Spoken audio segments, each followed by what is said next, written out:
যশোরের অভয়নগরে ব্যবসায়ীকে বালুতে পুঁতে ও অস্ত্রের মুখে জিম্মি করে ১ বছরে ৪ কোটি টাকা চাঁদা আদায়ের অভিযোগ উঠেছে।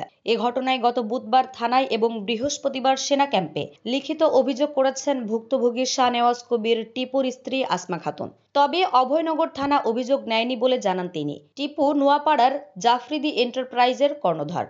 অন্যদিকে অভিযুক্তরা হলেন উপজেলার নোয়াপাড়া পৌর বিএনপির পদ স্থগিত সাংগঠনিক সম্পাদক আসাদুজ্জামান জনি ও নোয়াপাড়া প্রেস ক্লাবের সাধারণ সম্পাদক মফিজুর রহমান। সেনা ক্যাম্প সূত্র জানিয়েছেন, সেনাবাহিনী অভিযোগ তদন্ত এবং অভিযুক্তদের আটকে তৎপরতা অব্যাহত রেখেছে।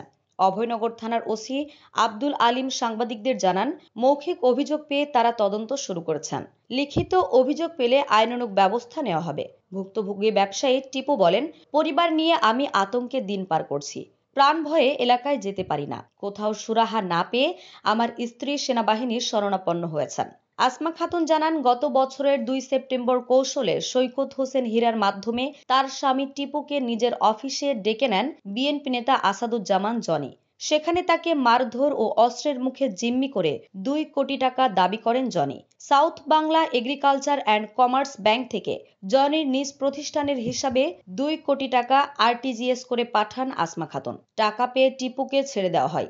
এরপর ১৮ সেপ্টেম্বর সকালে গ্রামের বাড়ি চলিশিয়া থেকে মোটরসাইকেলে বাজারে যাওয়ার পথে উপজেলা স্বাস্থ্য কমপ্লেক্স ফটকের পর টিপুর গতিরোধ করেন হীরা। জনি নিজের কেনা ইকো পার্কে টিপুকে নিয়ে গেছেন বলে জানানো হয়। আসমা খাতুন বলেন, আমি পার্কে গেলে জনি, সম্রাট হোসেন ও সাংবাদিক মফিজুর রহমান আগ্নেয়াস্ত্র ঠেকিয়ে আমাদের মারধর করেন। এরপর বুক পর্যন্ত গর্ত খুঁড়ে টিপুকে বালু চাপা দিয়ে আরও ২ কোটি টাকা দিতে বলেন। বাধ্য হয়ে আমার স্বামী ম্যানেজারকে ফোন করে টাকা দিতে বলেন।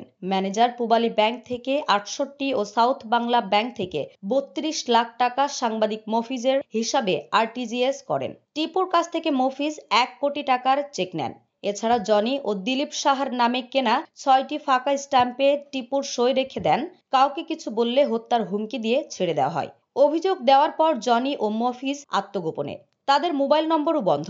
তবে নিজের ফেসবুকে জনি ঘটনার ইঙ্গিত দিয়ে লিখেছেন, আমি ষড়যন্ত্রের শিকার। সময় এলে ষড়যন্ত্রকারীদের শিকার উৎপাটন করব। নিউজ ডেস্ক, দৈনিক রানার।